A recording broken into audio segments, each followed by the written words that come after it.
Quanto que vale o real hoje? O real vale 5 vezes menos que o dólar. Quase 6. Quase 6. Pensa você, um investidor americano ou que está muito capitalizado em dólar. Você não quer colocar seu dinheiro no Brasil? É, verdade, faz todo sentido. É o melhor momento, inclusive. Não é? E esse não seria o melhor momento para alguém que tem uma baita ideia com uma boa execução ir atrás dessa grana para falar, cara, eu tô baratinho, me compra. Ou bota aí uma grana na minha empresa. Então, enquanto tá todo mundo olhando, nossa, que bosta, o dólar tá alto, não vou poder ir para Miami. Gente, tem que pensar rica. Faça-me o favor, entendeu? Você tem que pensar, assim, pra onde o dinheiro quer ir. E o dinheiro quer ir pra mim, entendeu? É isso, tipo, pra onde o dinheiro vai? Pra mim, porque ele não tem outra saída. E é assim que o empreendedor precisa pensar. Eu sou o melhor lugar para esse dinheiro estar neste momento, porque eu tenho um bom negócio, tenho uma baita capacidade de crescimento, eu tenho um câmbio desvalorizado, o que é excelente para quem está trazendo dinheiro aqui. Eu só preciso rezar para que não façam mais merda, né, lá no governo, para assustar os investidores estrangeiros, que é por isso, inclusive, que a gente está com uma moeda tão desvalorizada, né? Os gringos acabaram indo embora, falaram, Deus que me livre de deixar meu dinheiro aqui. E aí o dólar foi ficando raro. Eu quero investir, mas não dá. Os caras são um bando de retardado. Fala, meu, o que vai acontecer nesse país? Enfim, a gente espera que melhore um pouquinho. Mas é isso. E mesmo assim, com tudo isso que está acontecendo, a gente vê um monte de empresa sendo comprada, porque os fundos internacionais, pensa que eles são como se fossem times de futebol. Eles têm lá os olheiros deles olhando e rastreando o mundo inteiro. Tipo, radares, assim. Oportunidades, onde estão. Então, meio que dane-se em que país está. E quanto maior a capacidade de crescimento, melhor. E o Brasil é um bom lugar para investidores, tanto nacionais quanto estrangeiros, investirem, por causa do volume da nossa população. Quanto maior é a sua população, maior é a sua capacidade de escalar o negócio. De escalar o negócio. Como um podcast como esse, por exemplo. Cara, tem milhares, milhões de visualizações. Pode ser que na Argentina, ou pode ser que no Paraguai, por mais que vocês atingissem o mesmo percentual comparativo da população, vocês não atingiriam tantas pessoas. Logo, o que vocês recebem de patrocínio não seria o que vocês recebem aqui.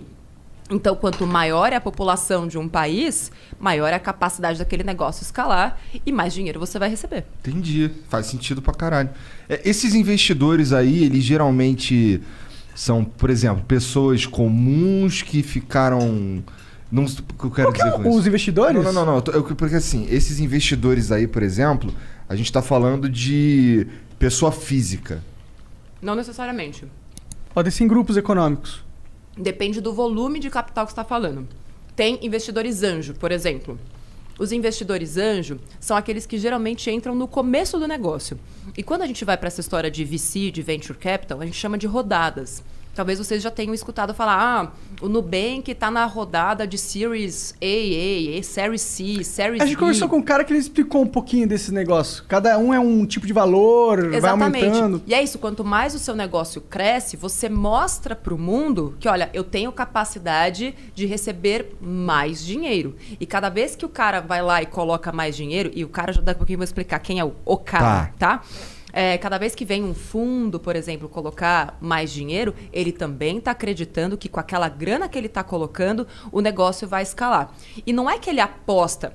Quando uma empresa, vamos colocar o Nubank, por exemplo, que já está, né, no ápice do negócio, ele vai lá e se abre para receber mais capital, ele tem um plano de negócios extremamente detalhado, com uma previsibilidade do que vai acontecer nos próximos anos, nos próximos meses. Então, ele chega para um investidor, por exemplo, lá no comecinho. Vou contar o que está acontecendo comigo. Nesse momento, eu estou entrando como investidora numa empresa, startup, que está bem no comecinho. Então, eles mostraram para mim como que, com aquela grana, eles imaginam crescer nos próximos 3 anos. Eles têm detalhadamente o que vai acontecer em cada etapa. E é claro que ao longo do caminho algumas coisas podem mudar, mas é como se fosse uma hipótese. Se tudo que eles colocaram ali acontecer, então a capacidade daquele negócio de escalar daqui a 3 anos é gigantesca. Então, isso me mostra que faz sentido eu colocar o meu capital ali dentro daquela empresa. Eu falo, beleza, vamos apostar. Só que eu estou no comecinho, estou entrando bem, né, no comecinho da empresa. Uhum. Quando a gente for fazer a próxima rodada, se tudo der certo, a grana que vão colocar vai ser muito maior. E aí, quando você vai para rodadas mais altas, a gente já está falando de fundos de investimentos. Então, por exemplo, tem o SoftBank, que é um dos mais conhecidos. São fundos bilionários, trilionários, muitas vezes, que estão lá com muito dinheiro e são empresas que se conectam para formar um fundo. Tem alguns fundos que olham para setores específicos. O SoftBank, por exemplo, investe muito em empresas de tecnologia ligadas a mercado bancário, financeiro, edtechs, esse SoftBank é um negócio chinês, não é? SoftBank, se eu não me engano, é chinês ou japonês. Eu conheci o CEO deles. Eu lembro de ter visto uma reportagem do CEO deles, que era um cara famosão lá. Isso. E era a primeira vez que iam dar tanta grana para um cara, alguma Exatamente. coisa assim. Eu participei 2 anos atrás de um evento bem bacana chamado Brasil at Silicon Valley, que foi lá no Vale do Silício. E ele estava lá.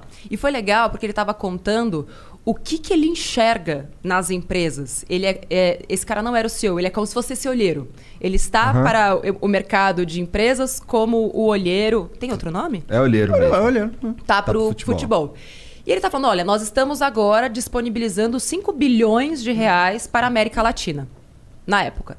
Então é isso, tipo, se você tá atento a tudo isso, o SoftBank tá... Tem 5 bilhões de dinheiro aí que podia ser meu. Para 2020. Só 2020? Só 2020. Então eles já gastaram essa grana aqui no provavelmente Brasil? Provavelmente sim. Só que a América Latina é grande, né? A gente não tá jogando sozinho. Você tem México, você tem outros países. Mas o que você, como empreendedor ou empreendedora brasileira, vai fazer para, pelo menos uns 10 milha aí eu consigo. Mas é também entender, se você é muito pequenininha, um banco desse não tem interesse. Ele está colocando muita grana porque ele quer muito retorno. Nesse caso, pode fazer sentido mais o investimento anjo.